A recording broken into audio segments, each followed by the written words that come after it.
समाज का नुकसान बुरे लोगों से नहीं बल्कि अच्छे लोगों के चुप रहने से होता है।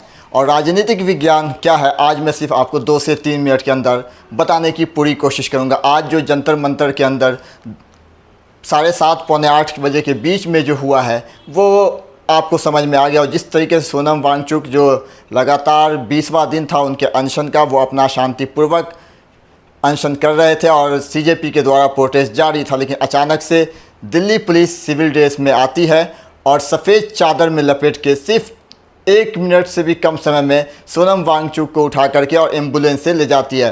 लेकिन उस वक्त लोग हताश थे, सब परेशान थे कि आखिर सोनम वांगचुक को ले जाया कहाँ गया है। बाद में खबर आती है कि सफदरजंग अस्पताल में उनको एडमिट कराया गया है उनके सही सेहत के लिए। लेकिन हवाला क्या दिया गया कि हाई कोर्ट के फैसले का हवाला दिया गया, उनके सेहत को लेकर के हवाला दिया गया कि उनकी सेहत ठीक नहीं थी, इसलिए उनको अस्पताल में एडमिट कराया गया। लेकिन सवाल ये खड़ा होता है, क्या इस तरीके से आना, चुपचाप से आना और सफ़ेद चादर में उठा करके ले करके जाना, लपेट कर ले जाना, क्या ये दिल्ली पुलिस के सही कदम उठाया? अगर दिल्ली हाई कोर्ट ने अगर परमिशन दिया था तो क्या ये परमिशन थी कि सोनम वांगचुक को आप जाएँ और इस तरीके से उठा के ले करके आएँ?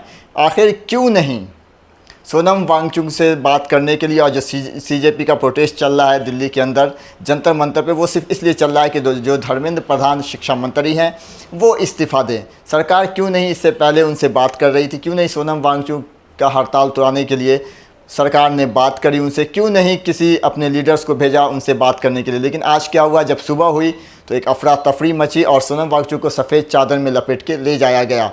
लेकिन उसके बाद भी प्रोटेस्ट जारी है लगातार। और अब जो सीजेपी के फाउंडर हैं अभिजीत दीपके, वो अनशन पे बैठ गए हैं, भूख हड़ताल पे बैठ गए हैं और उन्होंने ऐलान किया है कि 20 जुलाई को हम लोग यही जंतर मंतर से संसद मार्ग तक का पैदल मार्च करेंगे। और उन्होंने अपील भी करी है लोगों से कि लोग ज़्यादा से ज़्यादा संख्या में वहाँ पहुँचे। लेकिन सवाल खड़ा होता है कि सोनम वांगचुक को हॉस्पिटल ले जाने के बाद क्या अब दिल्ली पुलिस सीजेपी प्रोटेस्ट को जंतर मंतर से संसद भवन जाने के लिए परमिशन देगी या फिर उनके परमिशन को स्थगित किया जाएगा?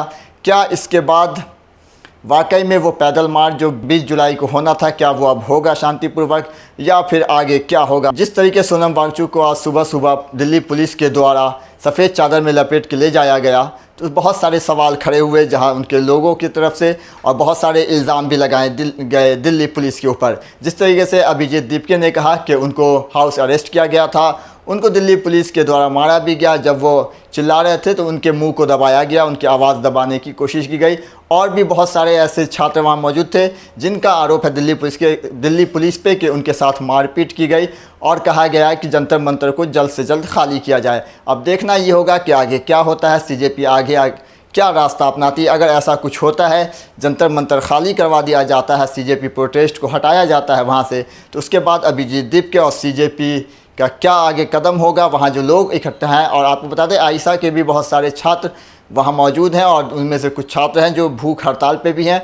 और ख़बर ये भी मिली थी कि उनको भी हटाने के लिए दिल्ली पुलिस आई थी, लेकिन छात्रों की भीड़ की वजह से उनको वहाँ से नहीं हटाया गया। लेकिन आगे क्या होने वाला है जंतर मंतर पे और क्या होने वाला है बहुत जल्द आपके सामने वो भी आ जाएगा।